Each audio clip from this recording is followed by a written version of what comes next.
Pitágoras 1. Pensamiento y objeto. El Pitágoras en la sombra. Hubo una persona llamada Pitágoras que vivió y murió alrededor de 570 o 495 a.C., pero se sabe muy poco de él, o quizás se sabe un montón sobre él.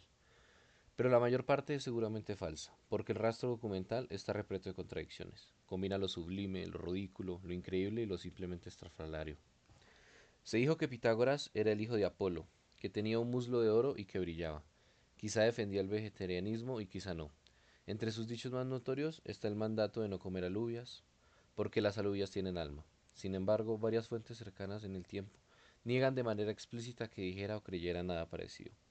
Más fiable resulta que Pitágoras creyera en la transmigración de las almas, y que lo enseñara. Hay varias historias, todas dudosas ciertamente, que parecen corroborarlo. Según Aulogelio, Pitágoras recordaba cuatro de sus vidas pasadas, entre ellas que pasó como un bello cortesano llamado Alco. Genófanes cuenta que Pitágoras, al oír los aullidos de un perro que estaba recibiendo una paliza, se apresuró a detenerla, asegurando que había reconocido la voz de un amigo fallecido. Pitágoras también, como lo haría en San Francisco siglos después, predicaba a los animales. La enciclopedia Stanford de Filosofía, un recurso en línea gratis y extremadamente valioso, lo resume así.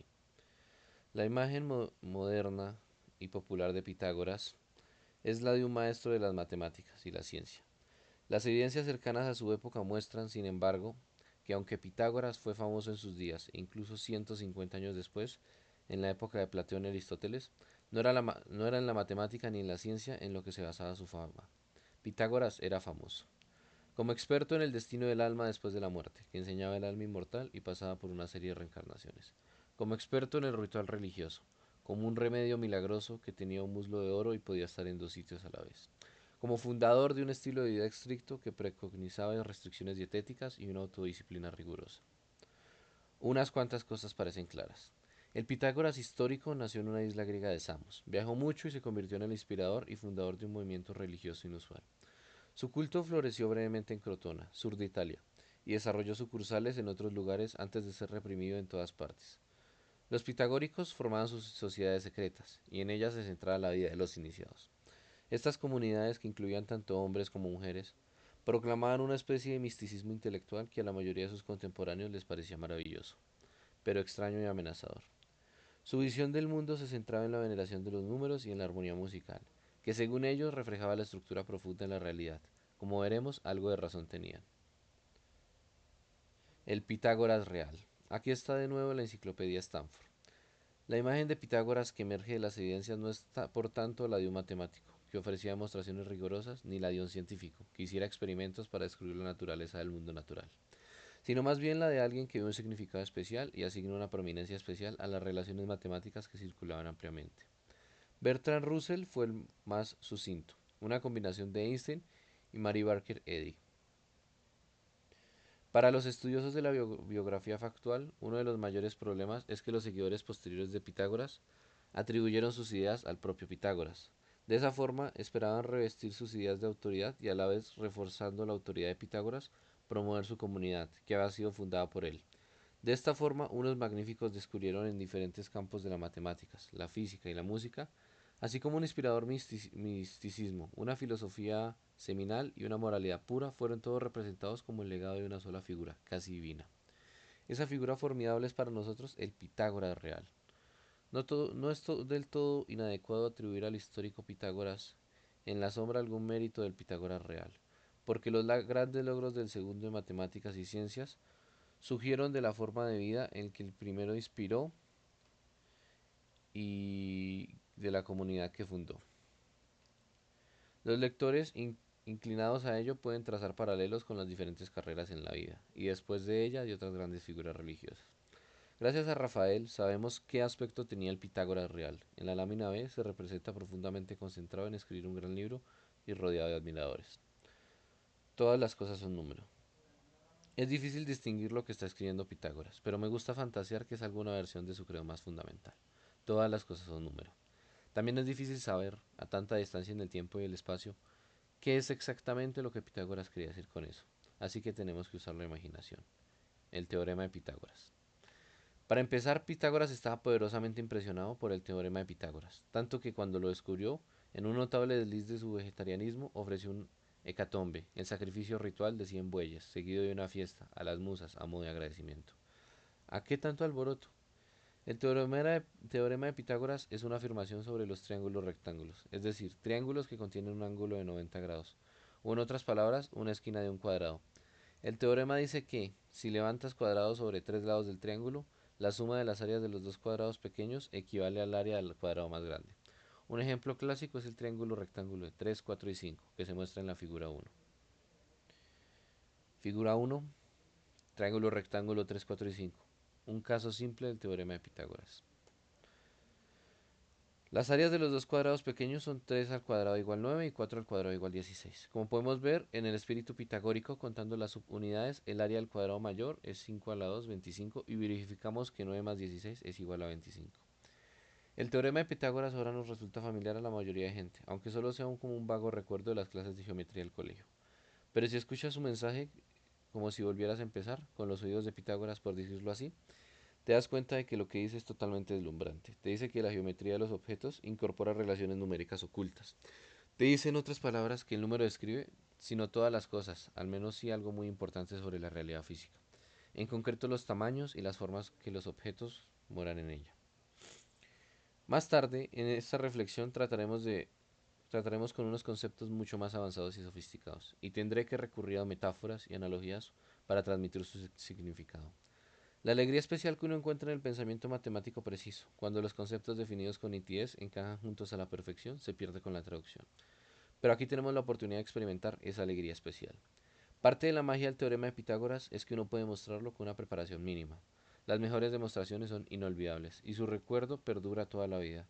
Han inspirado a Aldous Huxley y Albert Einstein, por lo que mencionar a Pitágoras y espero que te inspiren a ti. La demostración de Guido. Así es simple. Esto es lo que dice Guido, el joven héroe del relato de Aldous Huxley, el joven Arquímedes.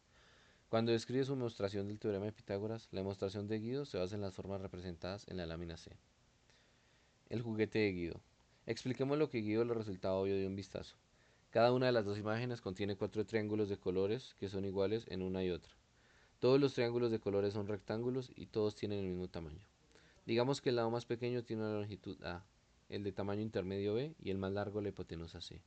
Entonces es fácil ver que el lado de cualquiera de los dos cuadrados grandes, las dos imágenes totales, tiene una longitud de A más B y que estos dos cuadrados tienen la misma área. Por tanto, las partes no triangulares de las dos imágenes han de tener también áreas iguales. ¿Pero qué son esas áreas iguales? En la primera imagen tenemos un cuadrado del lado azul A y un cuadrado rojo del lado B. Sus áreas son A cuadrado y B cuadrado.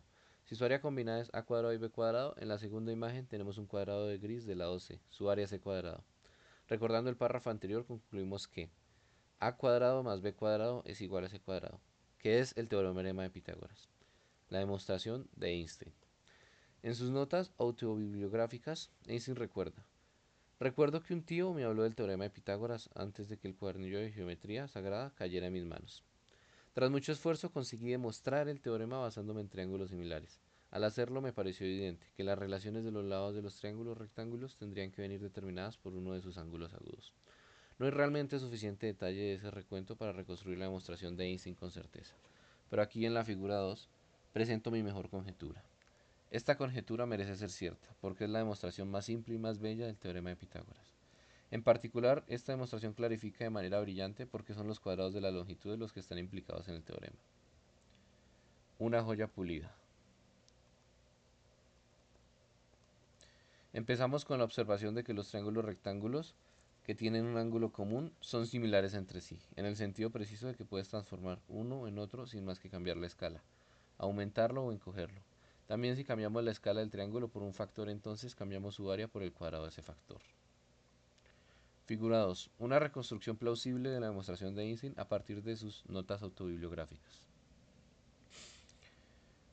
Ahora consideramos los tres ángulos rectángulos que aparecen en la figura 2, la figura total y los dos subtriángulos que contiene. Cada uno de ellos contiene el ángulo, de modo que son similares. Sus áreas son por tanto proporcionales, a cuadrado, b cuadrado y c cuadrado, yendo de menor a mayor. Pero como los dos subtriángulos suman el triángulo total, las áreas correspondientes deben sumar también y por tanto a cuadrado más b cuadrado igual a c cuadrado.